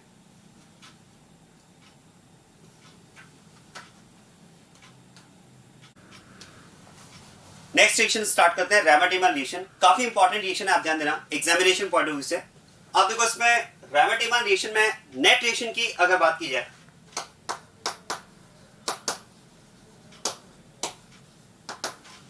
तो it is reaction of phenol with chloroform in alkaline medium followed by acidification. आप ध्यान देना रिएक्शन फॉर्मेट को आप समझ लें. फिनॉल की रिएक्शन आपको लेना है क्लोरोफॉर्म के साथ में अल्कलाइन मीडियम में, और इस मिक्सचर से जो प्रोडक्ट आपको मिलेगा उसका सेकेंड रिएक्शन में हमें क्या करना है, एसिडिफिकेशन करना है. एक तरह से हम बात कर सकते हैं 2 रिएक्शंस का कॉम्बिनेशन है यहाँ पर. First is reaction between phenol and chloroform in alkaline medium. ये रिएक्शन फॉलोड बाय एसिडिफिकेशन. तो सेकेंड रिएक्शन है यहाँ पर रिएक्शन विद एसिड. एसिडिफिकेशन में हम बात करेंगे रिएक्शन विद एसिड, और इस रिएक्शन का, इस कॉम्बिनेशन का फाइनली जो प्रोडक्ट आपको मिलता है that is ortho hydroxy benzaldehyde, and this compound is known as salicylaldehyde. आप ध्यान देना, देखो ortho hydroxy benzaldehyde is called salicylaldehyde, और इस सैलिसिलैल्डिहाइड के साथ में इसका पैरा आइसोमर, देखो ये तो ऑर्थो कंपाउंड है, इसी का पैरा आइसोमर मतलब एक तरह से हम बात कर सकते हैं para hydroxy benzaldehyde, that is also formed as product.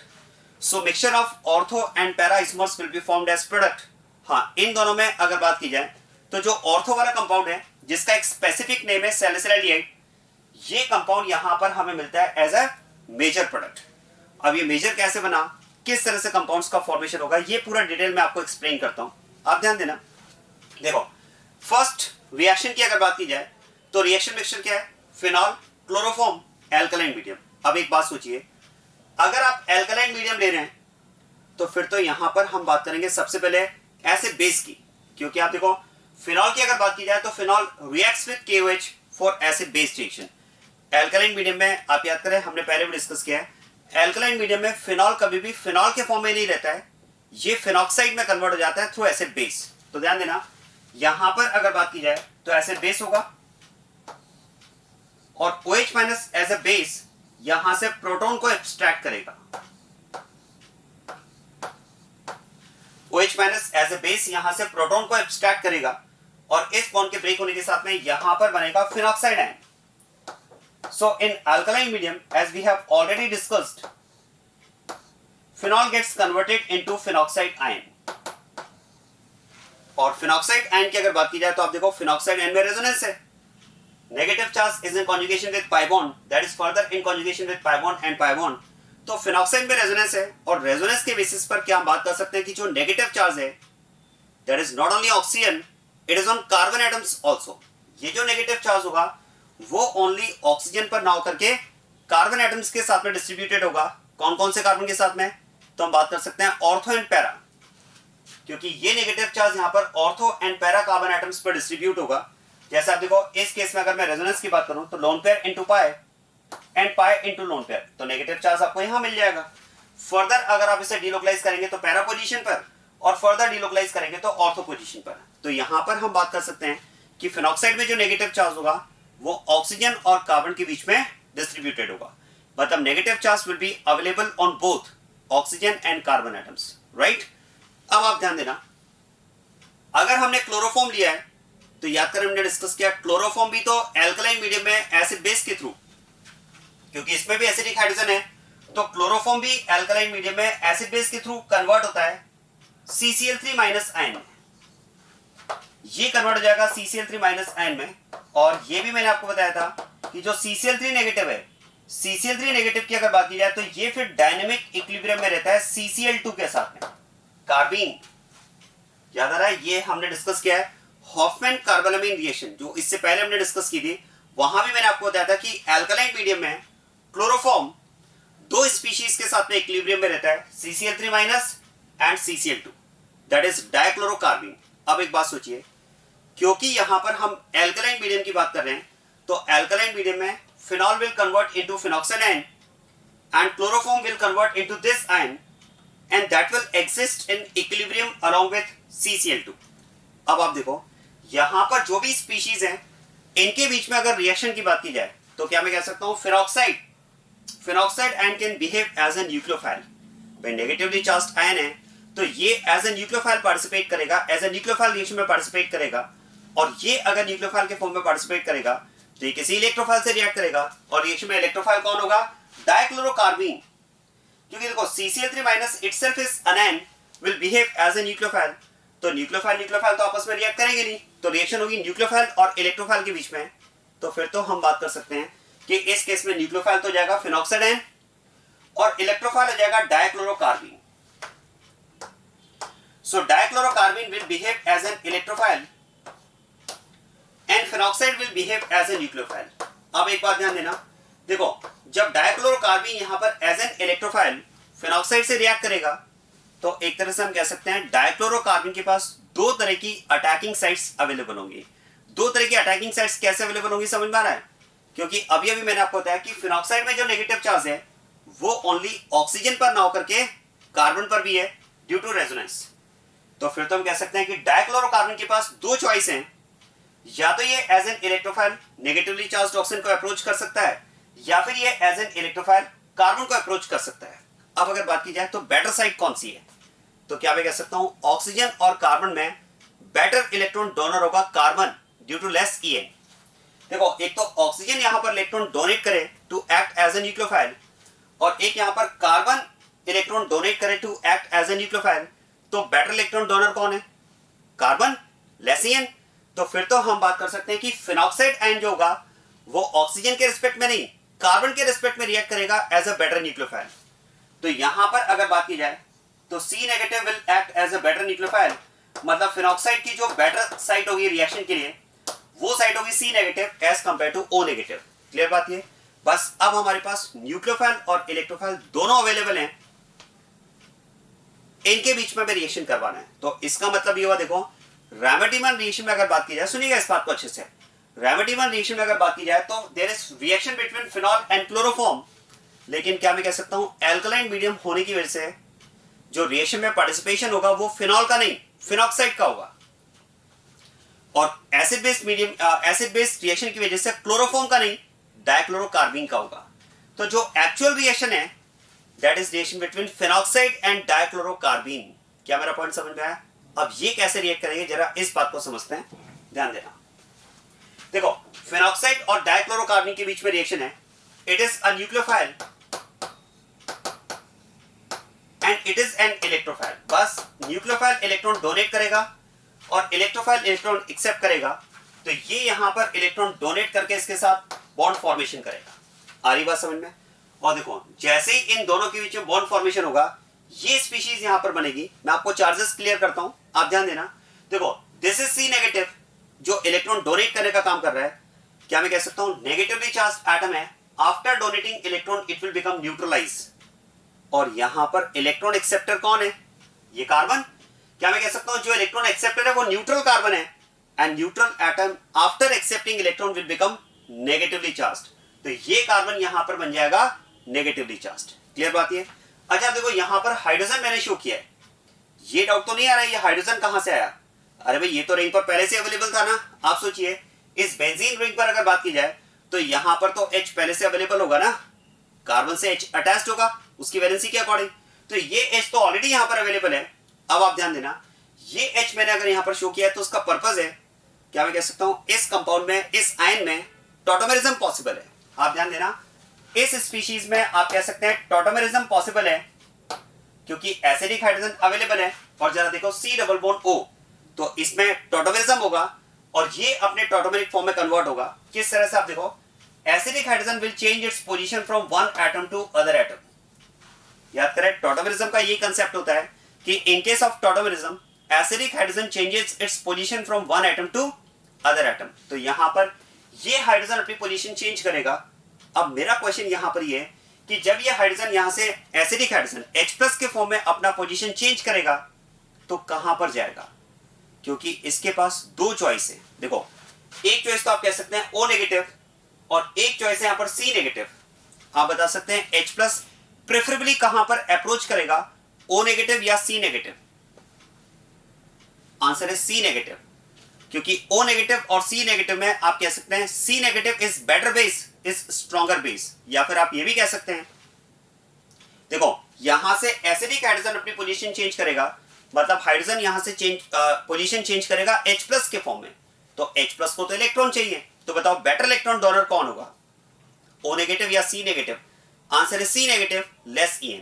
तो कार्बन की EN ऑक्सीजन से कम है तो वो बेटर इलेक्ट्रॉन डोनर है। तो यहां से ये H+ अपनी पोजीशन चेंज करके कहां जाएगा, O नेगेटिव के पास या C नेगेटिव के पास? आंसर है C नेगेटिव के पास। और इस तरह से आप ध्यान देना through tautomerism it will convert into this species. ये यहां पर इस स्पीशीज में कन्वर्ट हो जाएगा। ये तो अब हो जाएगा O नेगेटिव इस पैमोन की शिफ्टिंग के साथ, और ये यहां पर हो जाएगा CHCl2 क्योंकि ये H यहां पर ऐड हो चुका है। क्लियर बात ये? अब आप देखो रिएक्शन में KOH मॉलिक्यूल्स अवेलेबल हैं, तो क्या मैं कह सकता हूं फिर तो ये हैलाइड इस KOH के साथ में रिएक्शन करेगा। याद करें न्यूक्लियोफिलिक सब्स्टिट्यूशन रिएक्शन। और इस रिएक्शन में क्या होगा देखो OH- as a nucleophile attack करेगा और यहां से क्लोरीन को रिप्लेस करेगा। क्या मैं कह सकता हूं overall there will be involvement of twice KOH molecules, क्योंकि यहां पर दो Cl है तो ट्वाइस KOH मॉलिक्यूल्स इसमें अवेलेबल है। तो ये तो हो जाएगा माइनस ट्वाइस KCl और यहां पर कंपाउंड मिलेगा आपको ये। और अब आप ध्यान देना सेम कार्बन पर 2 OH ग्रुप अनस्टेबल, H2 इसमें एलिमिनेट हो जाएगा और इस H2 एलिमिनेशन के साथ में ये कन्वर्ट हो जाएगा इस आयन में। जरा ध्यान देना यहां पर अगर आप देखेंगे तो it is conjugate base of salicylaldehyde. जरा देखो ये कंपाउंड हमारे पास सैलिसिलैल्डिहाइड है जिसमें एक OH ग्रुप और एक CHO है।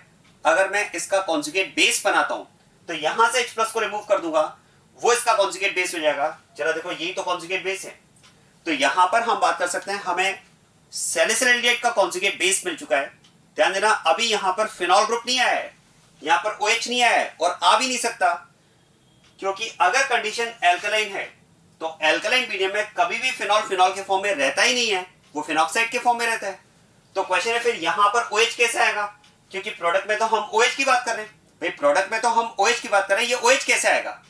अगर एल्कलाइन मीडियम में तो OH आ ही नहीं सकता, फिर तो फिनॉक्साइड होना चाहिए। OH कैसे आएगा?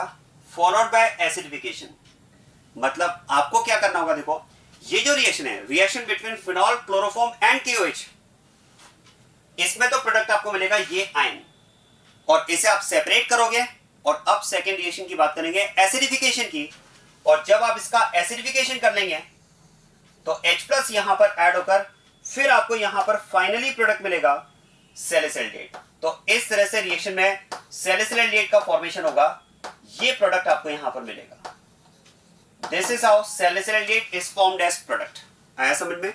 तो इस तरह से रिएक्शन में यहां पर सैलिसिलैंडेट का फॉर्मेशन हुआ है।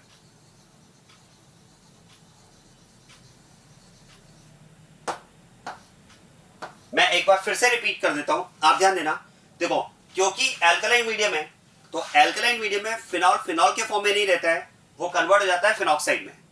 और क्लोरोफॉर्म भी हमने डिस्कस किया है, एल्कलाइन मीडियम में दो स्पीशीज के साथ में डायनेमिक इक्विलिब्रियम में रहता है, CCl3- एंड CCl2। अब आप ध्यान देना, क्योंकि यहां पर फिनॉल फिनॉक्साइड में कन्वर्ट हुआ और फिनॉक्साइड में रेजोनेंस है, तो इस बेसिस पर हम बात कर सकते हैं कि जो नेगेटिव चार्ज है वो ओनली ऑक्सीजन पर ना होकर के ऑक्सीजन और कार्बन के बीच में डिस्ट्रीब्यूटेड है। और नेगेटिव चार्ज अगर ऑक्सीजन एंड कार्बन के बीच में डिस्ट्रीब्यूटेड है, तो जो इलेक्ट्रोफाइल यहां पर रिएक्ट करेगा वो प्रेफरेबली कहां पर अटैक करेगा? सी नेगेटिव पर। वो प्रेफरेबली सी नेगेटिव को अप्रोच करेगा, क्योंकि C negative is better electron donor as compare to O negative. तो यहां पर इन दोनों के बीच में रिएक्शन होगी, न्यूक्लियोफाइल और इलेक्ट्रोफाइल के बीच में। और ये एज ए न्यूक्लियोफाइल जब इलेक्ट्रॉन डोनेट करेगा तो ये तो जाएगा न्यूट्रल, और ये neutral carbon after accepting electron will become negatively charge. यहां पर मैंने इस मॉलिक्यूल में टॉटोमेरिज्म की बात की है, जिसमें एसिडिक हाइड्रोजन अपनी पोजीशन चेंज करके कहां जाएगा? तो इसके पास दो चॉइस हैं, सी नेगेटिव एंड ओ नेगेटिव, और दोनों में से बेटर चॉइस है सी नेगेटिव, क्योंकि C negative is better electron donor than O negative due to its less EN। तो H+ प्रेफरेबली यहां पर आकर ये आयन जनरेट करेगा। बस इसके बाद तो सिंपली यहां पर न्यूक्लियोफिलिक सब्स्टिट्यूशन है, जिसमें ये कंपाउंड आप देखो डायहाइलाइड है, तो ट्वाइस KOH के साथ में रिएक्शन होगी, -2 KCl, और एक ही कार्बन पर दो OH ग्रुप, कंपाउंड अनस्टेबल होता है। H2 एलिमिनेट होकर यहां पर आपको मिलेगा कॉन्जुगेट बेस ऑफ सैलिसिलैंडेट, जिसका आप एसिडिफिकेशन करोगे तो फाइनली आपको मिलेगा product salicylaldehyde. This is how salicylaldehyde is formed in Reimer Tiemann reaction. आया समझ में? अब एक बात ध्यान देना, मैंने यहां पर कहा कि इस रायमर्ट-इवान रिएक्शन में सैलिसिलैंडेट के साथ साथ इसका पैरा आइसोमर भी मिलेगा। ये पैरा आइसोमर कैसे बनेगा समझ में आ रहा है? आप जरा सोचिए, अगर हम इस ऑर्थो पोजीशन पर नेगेटिव चार्ज की बात कर रहे हैं, तो फिर ये नेगेटिव चार्ज आगे रेजोनेंस में पैरा पर भी तो आएगा ना। तो इलेक्ट्रोफिलिक पार्ट पैरा पर भी अटैक कर सकता है, और इलेक्ट्रोफिलिक पार्ट अगर पैरा पर अटैक करेगा, आप सोचिए अगर हम बात करें कि ये नेगेटिव चार्ज ऑर्थो के साथ साथ पैरा पर भी होगा, तो ये रिएक्शन यहां भी हो सकती है, और अगर ये रिएक्शन यहां पर होगी तो फिर जो CHO ग्रुप जनरेट होगा वो पैरा पर आ जाएगा, तो आपको ऑर्थो एंड पैरा दोनों प्रोडक्ट्स का मिक्सचर मिलेगा। हाँ, लेकिन यहां पर आप ध्यान देना, ortho will be formed as the major product. Ortho product जो आपको मिलेगा वो यहां पर मेजर प्रोडक्ट मिलेगा। क्यों ऑर्थो प्रोडक्ट मेजर होगा, उसका रीजन मैं आपको बताता हूं। देखो, अगर हम बात करें रिंग में एक ग्रुप ऑलरेडी प्रेजेंट है, और अब अटैकिंग इलेक्ट्रोफाइल के लिए अगर बात की जाए कि दो साइड्स हैं ऑर्थो एंड पैरा, ये दो तरह के प्रोडक्ट की हम बात कर रहे हैं कि इलेक्ट्रोफाइल ऑर्थो पर भी आ सकता है, पैरा पर भी आ सकता है, उसका अटैक ऑर्थो एंड पैरा दो साइड्स पर अवेलेबल है, पॉसिबल है।